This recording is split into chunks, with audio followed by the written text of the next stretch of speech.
जय जय श्री राधे श्याम। तो कार्तिक मास में धनतेरस भी पड़ती है। तो धनतेरस की क्या पूजन विधि है वो मैंने अलग से वीडियो पब्लिश कर रखा है कि उस दिन क्या क्या करना चाहिए, क्या क्या नहीं करना चाहिए। तो धनतेरस के दिन कथा भी पढ़ी जाती है।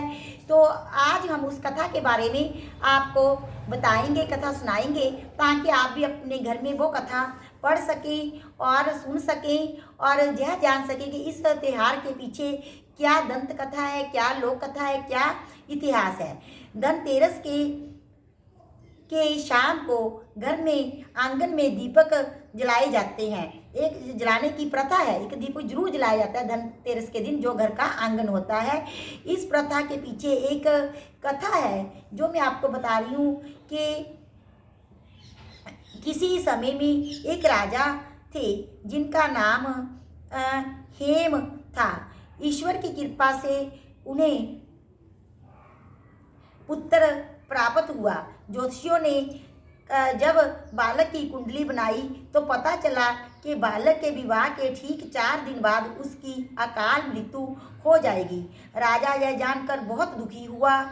उसने राजकुमार को ऐसी जगह भेज दिया जहाँ किसी स्त्री की परछाई भी ना पड़े।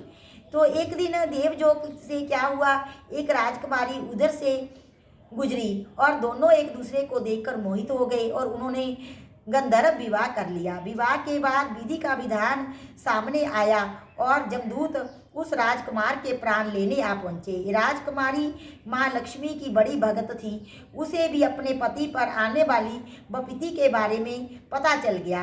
राजकुमारी ने चौथे दिन का इंतजार पूरी तैयारी के साथ किया। जिस रास्ते से सांप के आने की आशंका थी, उसने वहां सोने चांदी के सिक्के और हीरे जवाहरात आदि बिछा दिए। पूरे घर को रोशनी से जगमगा दिया। जानी के सांप के आने के लिए कमरे में कोई रास्ता अंधेरा नहीं छोड़ा गया। इसी दिन सोने चांदी के खरीदने की प्रथा शुरू हुई ताकि सोना चांदी शुभ हुआ उनके लिए, उनकी दीर्घायु हो गई। हीरे सोने चांदी बिछाए थे, इसीलिए लोग इस दिन अपने धन के भंडार में बरकत डालने के लिए ये चीज़ें खरीदते हैं, धातु की बनी हुई। तो कोई भी रास्ता उसने नहीं छोड़ा।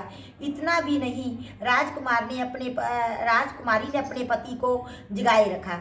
उसे जगाए रखने के लिए उसने पहले एक कहानी सुनाई, फिर गीत गाने लगी। इसी दौरान जब ऋतु के देवता जमराज ने सांप का रूप धारण करके कमरे में प्रवेश करने की कोशिश की तो रोशनी की वजह से उसकी आंखें चुंधिया गई। इस कारण सांप दूसरा रास्ता खोजने लगा और रेंगते हुए उस जगह पहुंच गया जहां सोने तथा चांदी के सिक्के रखे हुए थे। डंसने का मौका ना मिला देख विषधर भी वही कुंडली मार कर बैठ गया और राजकुमारी का गीत सुनने लगा। इसी बीच सूर्यदेव ने दस्तक दे दी, यानी कि सुबह होगी अगले दिन की। तो चौथे दिन वाला जो ग्रह था उसकी कुंडली में बुरा ग्रह था तो वो टल गया। तो उस जमराज को तो अपने टाइम का पक्का होता है कि उसी टाइम प्राण हरने होते हैं। तो चौथे दिन की रात्रि तो बीत ही गई। जम देवता वापस जा चुके थे।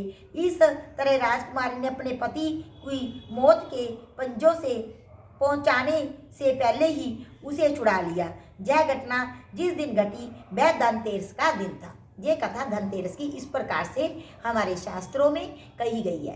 तो इसलिए लोग सोना चांदी खरीदते हैं, नए पुराने बर्तनों को देकर जो नए वस्त्र लेकर आते हैं और जमराज के नाम का एक दीपक जलाते हैं। जय जय श्री राधे श्याम।